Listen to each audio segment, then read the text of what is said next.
faut distinguer les sphères. Hein. Le public, c'est les hommes, le privé, c'est les femmes. Matrioshka.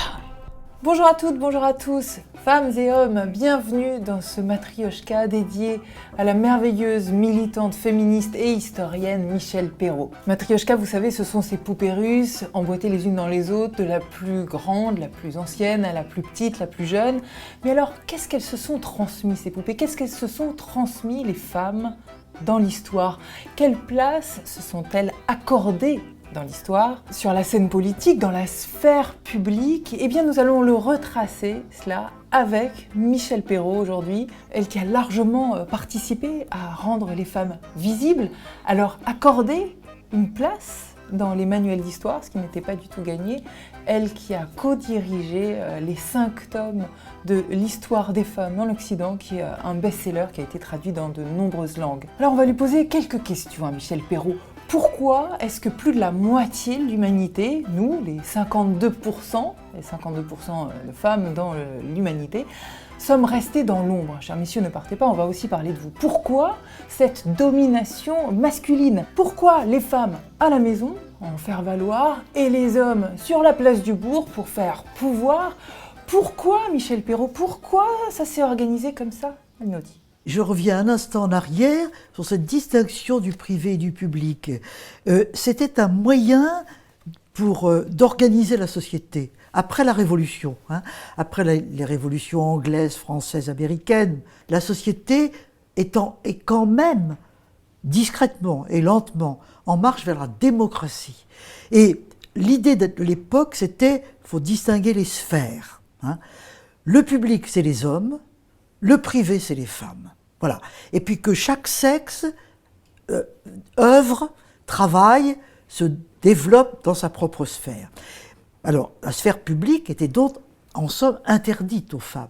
C'était vraiment la sphère de la création, la sphère de la politique, etc. C'est pourquoi les femmes, au fond, les femmes se sont battues pour passer les frontières. Il fallait passer les frontières à tout point de vue. La frontière de l'instruction, la frontière de la création, la frontière de la procréation, la frontière politique. Acquérir le droit de vote. Quand même, quand on pense que les femmes en France ne l'ont qu'après la Deuxième Guerre mondiale, en 1944-1945. Alors, cette sphère publique, maintenant, les femmes l'investissent.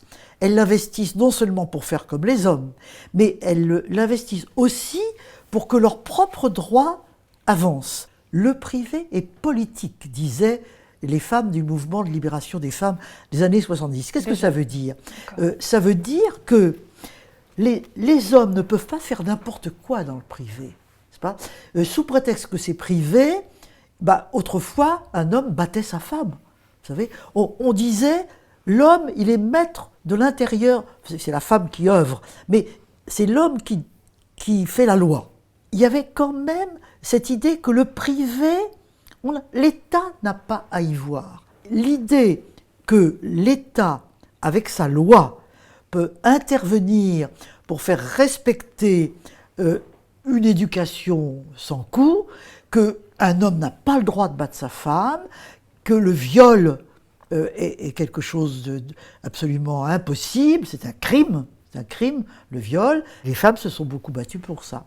Structurellement, pourquoi il y a ce rapport de domination de l'homme sur la femme? Pourquoi, après tout? Les préhistoriens sont très intéressés par cette question, de plus en plus. Ils travaillent là-dessus.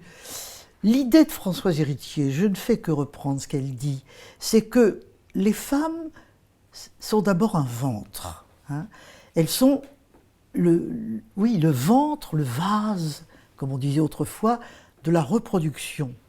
Sans femme, pas d'enfant. Et c'est quelque chose dont les hommes se sont sans doute, évidemment, rendus compte, et du coup, garder les femmes, avoir les femmes, posséder des femmes, pour pouvoir se retransmettre, continuer. Donc c'est peut-être ça qui est à la racine des choses.